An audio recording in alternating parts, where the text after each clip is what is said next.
So, I'm sitting here with a copy of Storm Before Calm. So I thought it might be a good idea to maybe have a little chat about that album, similar to the one about Spirit, the Earth, the Flame, and a little bit similar to the one about Imrama, which is buried in one of the podcasts. As I widely think that this is one of the most misunderstood Primordial albums, if that's the right phrase. Maybe not misunderstood, maybe underrated, and even by the band, underrated, all things considered. So what I want to do is maybe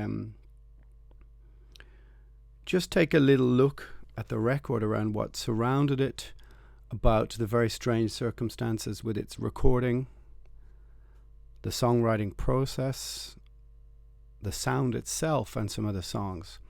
So let's take a little look. So the first thing to consider is that the first stage of the band is really our formation up until Imrama, those first couple of years. And then there was a few years where we were sort of in the wilderness and came back with Journey's End. But following Journey's End, with the Burning Season EP in 99, you can sort of count this, I suppose, second quarter of the band's creative output with Spirit, the Earth, the Flame, the Burning Season, and this album, Storm Before Calm. So in a way, it's the sort of sister album to Spirit, the Earth, the Flame, but yet a little bit different. It almost sounds to me like it could be the album before Spirit, the Earth, the Flame. It's a very strange circumstance is that for Spirit, the Earth, the Flame, we signed with Hammerheart Records, and Hammerheart Records was really on the way up. But due to some problems, some issues, some business practices, some bad luck, a lot of reasons, by the time we get to Storm Before Calm, the situation with the label is kind of at a very tenuous, strained relationship between us and them. And I think between them and lots of other people who were working with them, we could say the label was just about to disappear, or at least disappear as we knew it. So against the backdrop of that uncertainty, we went to record Storm Before Calm, and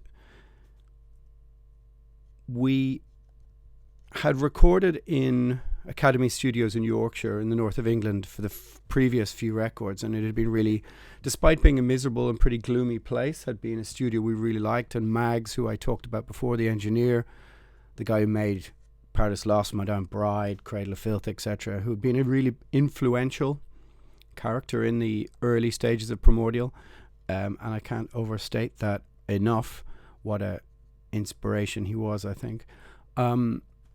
We wanted to go back and make the album in Yorkshire in Academy Studios.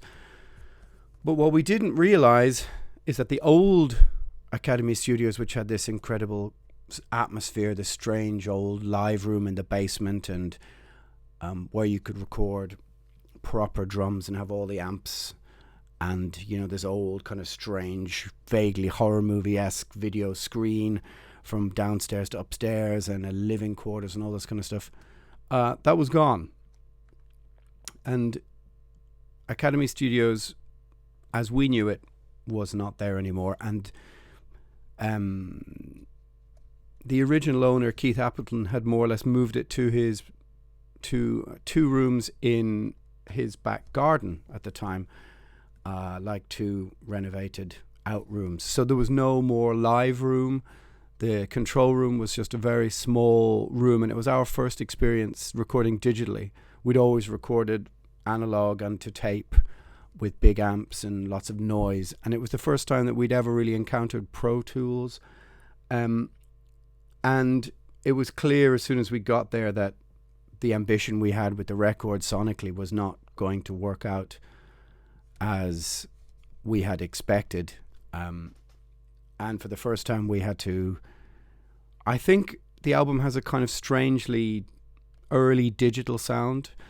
It's not a bad sound, but it's missing some of the organic qualities of the previous album. It's missing some of the lead and tonal textures. It's missing some of the bottom end. And that was really because we were not entirely sure what we were doing as a band. The drum room itself was not really a drum room and just more or less passed as a day room. But of course, we weren't using click tracks or anything like this, and we weren't really a band who quantized much or who ever messed with the early Cubase and Pro Tools systems. But we just didn't really know. And so when you hear Heretic's Age, the first song, I think to people who understand recording technology, they can hear that something is different from that album, from the album previous to that. It's a much tauter, tighter, more digital sound, and we really didn't understand the parameters of what we were dealing with. And this put a kind of strange cast on the record. The songs themselves, in a strange way, as I said, feel like they existed before Spirit, the Earth, the Flame. To me, it sounds like a more direct, straightforward, harder metal album. Even looking at it, songs like What Sleep Within and Fall Into Ruin seem like more straightforward, epic metal songs. And I think maybe we acquired more fans in the epic traditional metal era from these two albums. We'd moved slightly away from some of the miserablest, more vaguely gothic touches of Journey's End. Sons of the Morrigan is just a 4/4 stomping rock song. The whole feel, generally, Cast to the Pyre aside, which is a pretty dark song, feels less progressive. It feels less like a step forward, to me at least, than Spirit, the Earth, the Flame did from Journey's End and The Burning Season. Now, maybe that's because my opinion of it is slightly tarnished because of the wranglings and problems we went through. Realistically, we started recording the record, and there was no advance, there was no money, and we worked pretty much for the first 2 weeks on the good nature of Keith and Mags at Academy. I, for example, had to stay with Sean from My Dying Bride, drummer at the time, who very graciously just came down and basically offered us not only his drums, but opened his house to us and allowed us to stay there. So I'm eternally grateful to Sean and My Dying Bride and all the help that they gave us in making the record. It really wouldn't have happened without Sean, who I didn't see for years and met again at Damnation. Anyway, just as an aside, and I think that you can hear tonally some of My Dying Bride albums were also recorded in that room, and there's a similar sort of feeling to those records as maybe to Storm Before Calm, only we were a bit more aggressive in some of the songwriting, in that it's missing what I would call a natural bass end, a natural bottom end. I don't think it sounds bad, and oddly enough, there are people who love it more than any records. There are people for whom it's their favorite record, which I am happy to acknowledge, but I find a little bit curious, but maybe it just depends on when you heard it. So we recorded in this very strange, almost sterile environment. I remember staying in a hotel down the corner, down the road, a practically empty hotel. It was like something out of The Shining, where we just literally had a whole entire wing to ourselves. Personally, I was in the midst of some ridiculous bout with insomnia and staying up all night, and made the album very odd for me in that I seemed to feel like I recorded it in a haze, in a daze. I don't really remember much of the vocals or much of the tracking. It feels to me like what I wanted to say with this record, I wanted the record to be more aggressive. I wanted the lyrics to be more forceful, more empowering, a bit less, I'm not going to call them defeatist, but a little bit less tragic, a little bit less dwelling on the negative side of human agency. I wanted to celebrate the rebel in man, the heretic's age. I wanted to say some rather more brutal and blunt and straightforward things, some messages of empowerment. And I think that's very much part of that spirit of that early 2000s pagan metal, pagan black metal, whatever we were. I think there was a genuine feeling, a stirring of sort of cultural optimism, maybe, in the scene at the time. There were other bands moving in that direction, and I didn't only want to imbue the music with a feeling of defeat, which maybe came back to the band, for example, with Exile Among the Ruins. I wanted there to be fist in the air moments. There's also Sons of the Morrigan is I very rarely referenced Irish mythology, cultural mythology. Well, not cultural mythology, but folkloric mythology. It was just something I was stepping away from the first album.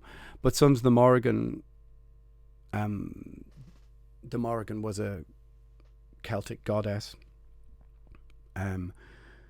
I wanted to try and imbue, I use the word imbue 3 times now or something. I wanted to take some elements of mythological folklore and apply them in a modern context, but give them a bit of rabble-rousing. I think at the time I was severely enthralled to bands like Manowar and Virgin Steel and epic traditional metal, Manila Road, Cirith Ungol, all this kind of stuff. And I wanted to almost raise a fist in defiance with some of the lyrical themes. But the album wasn't easy to record. It definitely was not. There was nothing easy about it. Halfway through, the project was nearly pulled completely because nothing had been paid for. And it was only because of the good nature of, as I said, Mags and Keith, that the album proceeded and that we were allowed to continue, because they were within their rights to pull the plug on the entire thing.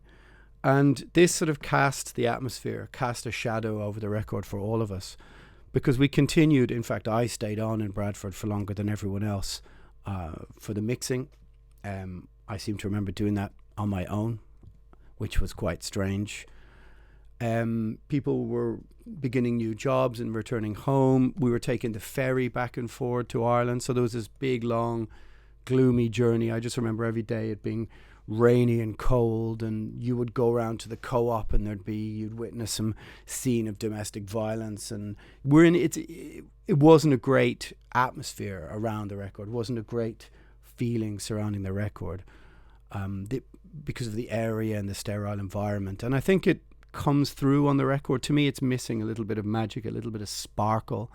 Maybe some of the harmonies, some of the melodies are not quite, to me, what they could be, although perhaps to a listener for whom this is their favourite or one of their favourite Primordial albums, they don't hear that, which is totally fine. The hosting of the She is an interesting song. It's one of, I think, our most adventurous pieces of music. We set a William Butler Yeats poem to music, and I think it struck a really interesting tone. We tried to play it once live, but it didn't work. But it's the kind of thing that I always imagined could be used in a film or a biopic of Yeats or something. But I suppose that was back then when I imagined that Primordial might be ushered into some other artistic circles in Ireland and not really ostracised as a heavy metal band with no artistic worth as recognised by our state, or at least our Arts Council. But that's a different podcast, I guess. But I still think it's a really interesting song. But to me, the album feels a little bit unfinished. And what especially compounds this feeling is that the artwork was terrible. The artwork was awful. We went to the offices of Hammerheart with a few ideas, but they didn't work. And the execution of the original cover is poor. It's early Photoshop mess. It looks like a late 90s, early 2000s. What's this awful German label that used to have all those Photoshop covers? You know the one I mean. It looked almost like one of those, and that was not what we intended at all. In fact, if you have the reissue, then that is quite beautiful, and I think fits the music far more, and is at least for me, the definitive version of the record. But it looked awful. The band photos were taken without Simon. For some reason, we were under pressure. Even they didn't look that great. The printing and the inlay is too glossy. The photos don't really work.